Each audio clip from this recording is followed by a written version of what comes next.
Kinuha ko na rin yung pagkakataon para panoorin yung isa pong health documentary sa Netflix. So kung hindi nyo po napapanood, panoorin nyo ho, napakaganda rin. Ito yung Live to 100, Secrets of the Blue Zones. So sa Netflix po available ito. Ito po yung Blue Zone concept ni Dan Buettner, National Geographic Explorer and fellow and journalist. So ano po yung na-discover niya? He identified the 5 original blue zones, the places in the world with the healthiest, longest living populations. Okinawa sa Japan, Sardinia sa Italy, Nicoya sa Costa Rica, Icaria sa Greece, at Loma Linda sa California. So where naturally factors such as availability of health food, work-related and community-instigated physical activity, familial support, and purposeful living exist and is the way of life. Doon po sa Netflix, syempre marami pong pinakita ng mga 80s, 90s, meron pa po centennial, meron pong 100 years old na nangangabayo pa ho. So, isipin nyo po, 100 years old, siya po ho ay nandun sa kanyang farm na sumasakay ng kabayo. So, kaya natin yun pag tayo ay 100 years old na. At nilista ko ho yung mga binanggit doon ho sa palabas na kinakailangan kasama para humaba ang buhay, magkaroon ng quality of life. Katulad nung nabanggit kanina nila Dr. Heck, dapat happy, positive, purposeful. No, may kabuluhan, may dahilan yung ating pong buhay. Yung stress level dapat po minimize. Yung stress level okay lang paminsan-minsan na sa stress. Pero kung araw-araw na sa stress, umaabot ng buwan, taon, yun po yung nakakasama sa ating pong katawan, sa ating pong kalusugan. Kaya sabi nila, work hard, rest, work hard, slow down. So wag ho panay bugbog yung ating pong isip at katawan.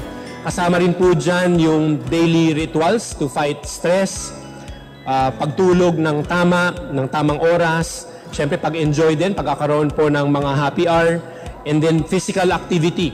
So, mahalaga po yung physical activity at doon po sa mga lugar nila, yung physical activity natural dahil bahagi po yun ng buhay nila.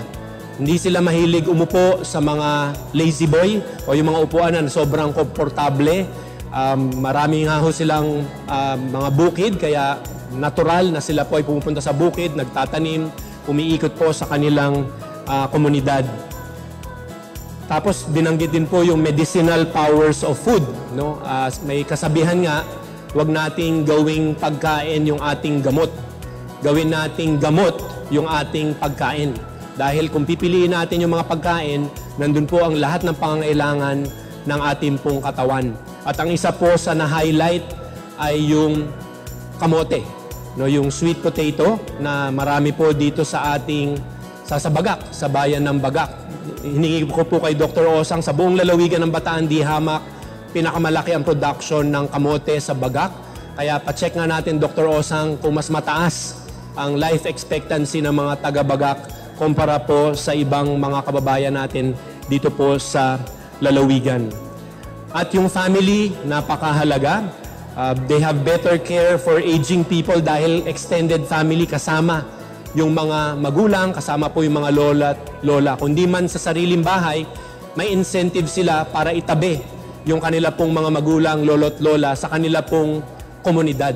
No, para madali pong puntahan, madali pong magkausap. Siyempre, yung religion, yung spiritual services, they are faith-based community. Sa huli, lumalabas po, health behaviors are contagious.